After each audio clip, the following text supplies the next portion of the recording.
Matthew, I had a problem. I didn't realize it until years after it began, but now I can give it a name. I was addicted to anything that would get me to sleep. You name it. Anything.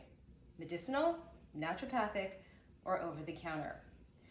This addiction began after I started extreme shift work, and I could not get my body into a natural rhythm of sleep. I was so miserable on so many levels, and I was exhausted. But really what I was doing was numbing myself into a semi-light coma every night to sleep. So in those hours, I could forget what was actually happening in my life. I was disguising my pain. What most people do is not talk about how easy it is to become addicted. How even when given the choice not to become addicted, addiction happens, and it happens very quickly. And then there is silence, there's shame, and there's pain. I will share with you now that I'm overcoming all of this, Awesome. Which is wonderful because I made huge changes to my life. Good. So I want to introduce today Matthew Taub, who is on the DL. Welcome, Matthew. Thank you. And Matthew is an author, a motivational speaker, Yes. and a fitness trainer. That's correct. Wonderful. We're going to talk all about that. I want to talk to you today and set the stage about a few things. First of all, I want to know what it's like to be so wasted that you can't remember putting your 1.5-year-old son to bed after you gave him a bath. I want to know what it means to be living in the reaction, self-medicating, and learning to live before. And really, why are you alive today to talk about it? All right. And what saved your life? Sounds good. Okay, so you talk openly and you've written about the night back in 2005. Yes. Okay. That was either going to be the night that you died or the night that you pivot and you changed your life. 100%. So I was reading about your addiction and you went full force, triple tequila shots for 3 hours straight. Yeah. How you're alive to even talk about this is crazy to me. It is. So maybe take me back to that night. So that night was accumulating. That was over time. It was waiting for, I was done. This is it, I was done. I was done with, I knew I wanted to stop drinking. I knew I wanted to just, I reached that point where the mountain of all the things I was suppressing, which is all I was doing, was just suppressing everything, was just too much to bear. So I went to the local bar that I would always go to. And when I say local, it was probably about 8 kilometers away from the house that I drove to. You drove there. I drove there. And Wow. yeah, so I went in full force and it was just, and I don't drink tequila, which is funny, right? So it was tequila, triple tequilas, one after the other after the other. How do you keep doing that to your body and not, like I don't even know how you even remember giving your son a bath. So that was the whole thing. So I was good at it, right? Over time, I used to hear lines of, they're a functioning alcoholic. I never knew what a functioning alcoholic was because it's kind of an oxymoron. You can't be functioning and be an alcoholic. So it was, you just become numb the entire time. You just walk around numb. You are aware of what you're doing, kind of, and you just keep moving through it. And you just kind of float through life, just doing the things you need to do to make sure nothing changes. Because you don't want anything to change because then someone's going to stop you. Right, you talk a lot about hiding it. You hid it from your wife, your family, your Everybody. friends. How do you hide alcoholism? Because it smells. You smell. It smells, so it just becomes, a lot of it people enable, I'll be honest, and that's not to point a finger or blame. Right. They want to believe. People want to believe your truth. And they'll deny it unless there's actual hard evidence. They're going to hopefully and hope in you and not kind of engage that. We've all seen TV shows like Intervention. Nobody wants to be in that room. And so you mask it by eating certain foods, or I'd try to drink certain things that didn't smell, but they all smell. And it just becomes your smell, be honest with you. It just becomes that's what you smell like, or drinking lots of coffee. How many years would you say you were drinking? I was at this level of drinking every day, probably 4 or 5 years. Wow. I mean, of that, it ramped up, but it was I'd say 5 years earlier, I was pretty intense. Okay, so let's go back. So we talk about the night there was a pivot. Yeah. The night that you almost died. And we'll come back to that, We will come back to that in a moment. I want to take it back even further, where I was just saying that we talk about masking pain, and whether it's to sleep, whether it's to get through a social situation, whether it's to get through a marriage, whether it's to get through a divorce, in our society, it's accepted in our culture that we tend to take things or drink things, or we want to mask it by doing things other than naturally getting through or dealing with the problem head on. I remember being told several times, well, just take something to take the edge off so you can sleep, just a little something. And this was a decade of doing this. Which is crazy. And back and forth. Natural stuff, over-the-counter stuff, medicinal, back and forth. What were you doing? Do you remember what you were doing at the point where you said, I can't get through my day without alcohol? It just became, I liked to drink. We all did. It was just part of it. I had a taste for it. I liked wine. I liked certain hard alcohols. I liked beers. So it was funny. I wasn't a cheap drinker. So if I liked it, like if somebody handed me something that was gross and didn't taste good, I wouldn't drink it. Mm-hmm. So it started off being things I liked and just enjoyed it. And I didn't realize it back then, but noticing that I clearly had that issue of I didn't know when to say when. And that's really when it started off. I just started to like that feeling of that buzz and just beyond. Okay, so that's what I want to talk about. I want to talk about the buzz because that's what people don't talk about. That's where you teeter-totter between the buzz and the addiction, right?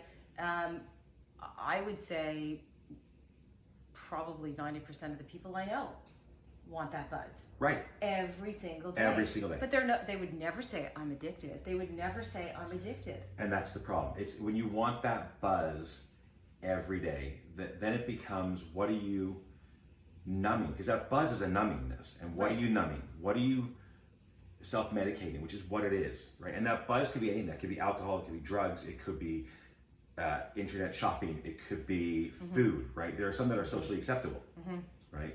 Ish. And so it became, I just wanted to numb my pain. And I liked the buzz, and that buzz was like, wow, so I don't feel bad anymore. And that buzz became the next day, I'm stressed, I can't handle this, it's just pushing me over the edge. I know, I'll take the edge off. And that went from 9 o'clock p.m. to 8 o'clock to 7 to 6 to 5 to years later where it was, I'm going to wake up and I need a drink right now. You'd wake up in the morning. And it was just going, it was that all day. And you had a 1.5-year-old. I had a 1.5-year-old at the time, yes. So the shame must have hit you hard. It hit me hard. It was a lot of looking at your past, right? And that was my biggest thing of accepting whatever happened in life, right? I did go to rehab. I did learn through this. I walked out of rehab where I said, wow, I think everybody has to go to this program. And it's like the school of life. It was amazing where it was just, okay, your mom didn't hug you enough. Your dad wasn't there. You're an adult, grow up, deal with it. Life happens. Let's go past it. I mean, that's kind of the fast-tracked version of it, but that's what I walked out with thinking, because I was just self-medicating. It was just, I needed to forget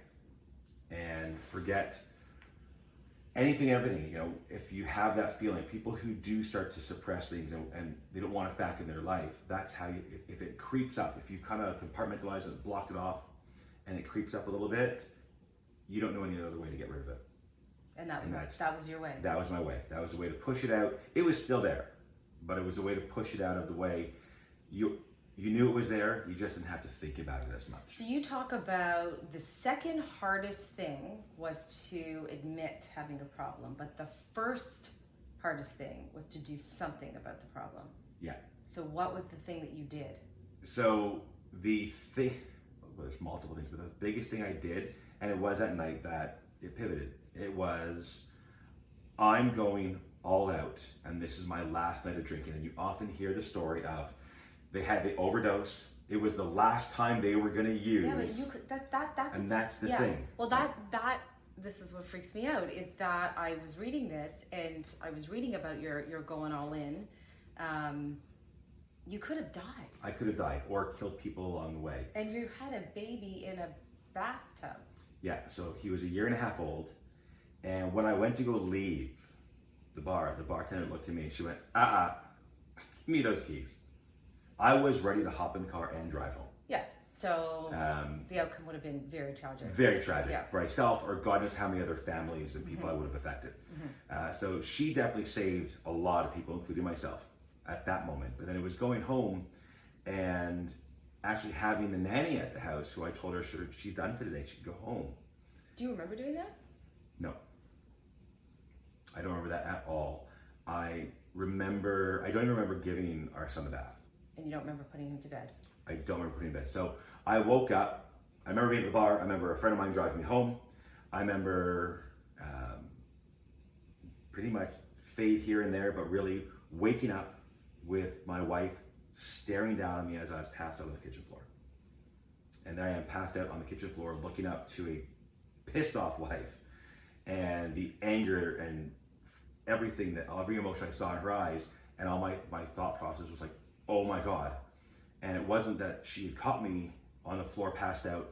It was that I then remembered that I gave our son a bath. And I did not remember putting him to bed. I jumped up, sprinted to the bathroom first, not there, then ran into his bed. Thank God, I don't know how it happened, I put him to bed. So that was the moment I'm talking about. Yeah. What is it like to be so wasted that you don't remember putting your child to bed? It's scary. Yeah. And that was the whole moment of, okay, oh my God.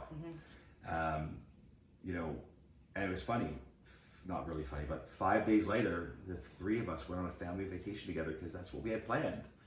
And well, life goes on. Life goes on, and we weren't going to ruin that for our son or this or that. So we went, and that was a harder one. I really had to come to grasp with it first, really quickly, that I'm now going to an all-inclusive resort. With alcohol everywhere. Everywhere there's alcohol. Right. And I had to be really, because I went all in, so I'm bigger go home, right? So it's, a guy looked at me that we befriended at the resort and family, and he looked at me and went, I'm going to the bar. Do you want me to get you a drink? I'm like, no, I'm good. He goes, do you not drink? I'm like, I used to drink all of it.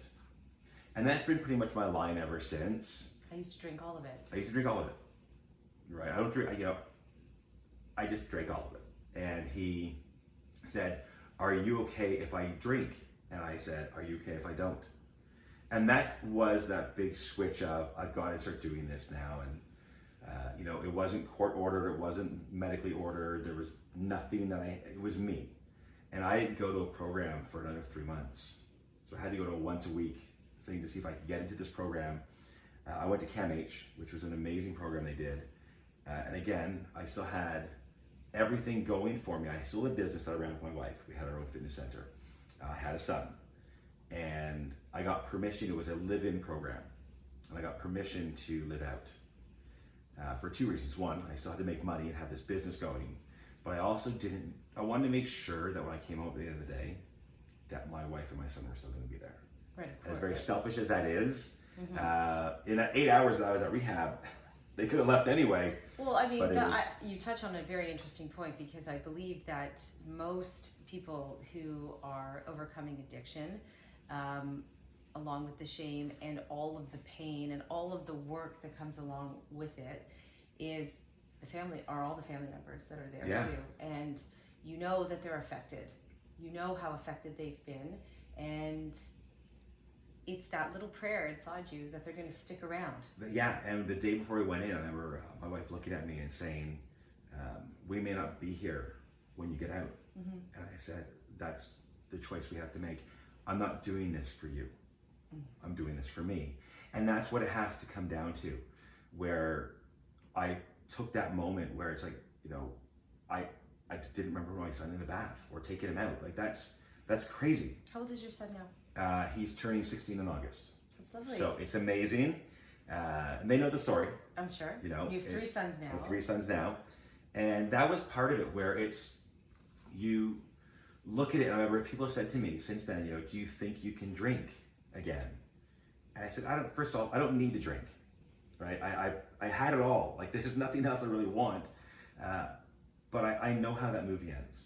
So you went through rehab, and then you talk very openly about fitness. Yes. And I will tell you from a personal point of view, that is one of the reasons I was so drawn to your story. I have interviewed, sadly, I've interviewed lots of people who have been addicted or overcoming addiction in my many years of interviewing people. But I've never heard anybody talk about fitness. And I'm going to tell you why I was drawn to this. Because for me personally, each time I've tried to, what I would have called a bad habit at the time, I would dive into a new fitness regime or something new, and it helped tremendously. And I will tell you now, over the last several years, as I have been overcoming my addiction, that walking every day and moving, albeit whether it's harder exercise or it's a different kind of class, has absolutely taken me to the other side of health and happiness. And I preach constantly to people, you have to move, you have to walk, you've got to find your happiness or your happy place in the fitness world. It's not just about weight, it's not just about vanity. At all. That's a bonus. That's a side product. That's an amazing bonus. So I was drawn to you because of that, because nobody talks about that either. No, you've got it. There's a hard, when you're addicted, and it was funny, when I was in this rehab program, I would actually get the other members there, we'd go to the gym. And I tell them to start doing this, and I would just get them walking and doing things. You know, it's been proven that the pleasure centers in the brain are the same things that light up from cocaine and all those intense drugs. But just in general, of making yourself feel better. And that's really what it is. When you feel better, life is better. Yeah, the endorphins are amazing. The rush you get, whether it's walking on a treadmill or walking outside, you know, you don't have to go, and this is what a lot of people do, unfortunately, they go from extremes. Extreme addiction to extreme sports. Right. It was slow. I mean, I've always liked to work out, and it was always my thing. But it was when I found walking, and I had these morning meditations outside, I started going to another place. Going to another place. So we want to tell people today, I think it's really important, obviously, if you are living with an addiction, if you're suffering from something that is much bigger than yourself, because often it usually is, if you have gone beyond the buzz, you need to talk to somebody. And you need to start, I mean, moving is beautiful, but you need to start. There's lots of key elements that you have to do. Okay, so that brings me to, what does living in the reaction mean? So often when we're numbing it, right, we're not in the reaction. We're letting the reaction go by. Whether that's fear. So, you know, when I was in university, I smoked a lot. Cigarettes? Yeah. Well, and everything else. Okay. Well, I asked. Yeah. So you're on the DL. You might as well just tell me what's. So smoking cigarettes was a big thing, and it became that crutch. I mean, to anything. If I had to make a big important phone call, I would light a cigarette, and it became kind of that barrier between me and whoever I was talking to. Right. That was my safety net, and you know, my friends would call me on it. They'd see me light up a cigarette. They're like, "You just poked one of those out. Like, do you have to make a phone call now? Do you have a meeting?" And that's what it became. And that. So your addictive personality. Right. That's well before. And that's what a lot of people have. Right. They're looking for masking, or they're looking for that, almost that superhero. Who are they really? Right. And this is that they can stand prouder when they have a cigarette or a drink, and it's really just hiding behind something. You know, if you go to a party, look around the room for people who are uncomfortable, and most of the time they're going to be standing there like this. With a drink in their hand? With a drink in their hand, or something in their hand, a plate, anything to be a barrier between them and somebody else. Okay. So that's part of the first step to realizing, okay, we've got a problem. How do I handle it? Right? And being aware of being in that reaction. So knowing this problem, and no matter what that is. So if I'm nervous now to make a big phone call, or I'm in a big meeting, what do I do? Well, I'm not going to smoke, I'm not going to drink. So what do I do instead? So living in the reaction is going, okay, here's the reaction, here's what's going to happen. I'm going to make the phone call. It's going to go like this because I'm going to prep it in my mind. Because what I used to do when you're not living in the reaction, you're letting things happen, is you know what you're going to do. You're going to have a drink and everything will get better. Well, let's retrace that. I'm going to make the phone call. This is what I'm going to say, and be prepared, and know that it's a little bit easier when you're in control of it. So living in the reaction is knowing there's a fire going on around you. Mm-hmm. How am I going to react? Am I going to sit there and just curl up in a ball? Or am I going to look around the room and figure out, what am I going to do? How am I going to get out of this for myself, for everybody I know who loves me, who I can touch down the road and be part of their life? What am I going to do to get out of this reaction? You know, I'm hoping that whoever's watching this, and thank you to everyone who is, whether it be for them, for someone they know, someone they love, someone they work with, discreetly or openly, I'm hoping that the conversation can be had about addiction and about moving forward. I think it's rampant, and I think it's everywhere, and it takes a lot of courage to come here and talk to me about this.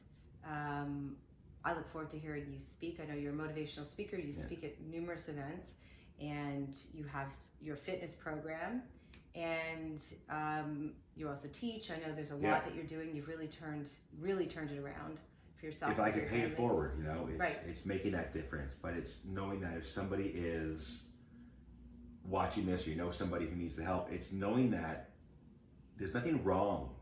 You're not broken. You're not bad. Mm-hmm. You know, you took over-the-counter medicinal, took this, that to help you sleep. You're not bad for doing it. Yeah, if I could tell you how many people that I work with who told me they used to take Benadryl. Right. I would be like, Benadryl. I know tons of people who still take Benadryl or this or that, or just a quick sip of their coffee, a drink in their tea at night. Like it's really. Oh yeah. Wow. Put it. Yeah, I mean, just anything to kind of take that edge off. I say really as if I'm surprised, but that's the biggest thing of knowing that you're not broken, and you're not broken. You're not broken. And everyone can be fixed. Every single person is just knowing that you're not alone. Well, I can tell you with great joy that I made huge changes in my life. Great. And I'm doing amazing. I'm doing really, awesome. Really well. And yes, I do. I really like a good chamomile tea or a good mint tea. That's my fix now, which is amazing because it was a huge hurdle to overcome, and it was part of my change journey. Was that awesome. I wanted to be healthy, and I needed to do this for myself and for my family. And you added fitness to it as well. Which I increased it, and my walking started, and so and I feel really, it's been very cathartic talking about it. I've never talked about it openly before. So you brought that out in me, so thank you. No problem. And before we end, I want you to tell me the best thing that happened to you in the last 24 hours. The best thing that happened to me in the last 24 hours, I actually just came from the gym, where I got to experience a conversation where all the other people in the gym were like, you know, you're working out, why is that guy bothering you? I had an 80-year-old man who showed me a video of him when he was 75 doing dumbbell presses of 75 pounds on his 75th birthday. Oh, wow. Like, you know, you look at that and say, it's a good moment. The last 24 hours, that'd be by far the best thing that happened to me. Probably just with that, I mean, other than family stuff, but that moment right there this morning, just an hour ago. Yeah, finding your happiness. Yeah. That's great. It was so nice to meet you. Well, thank you. Thank you for coming on the deal. Anytime.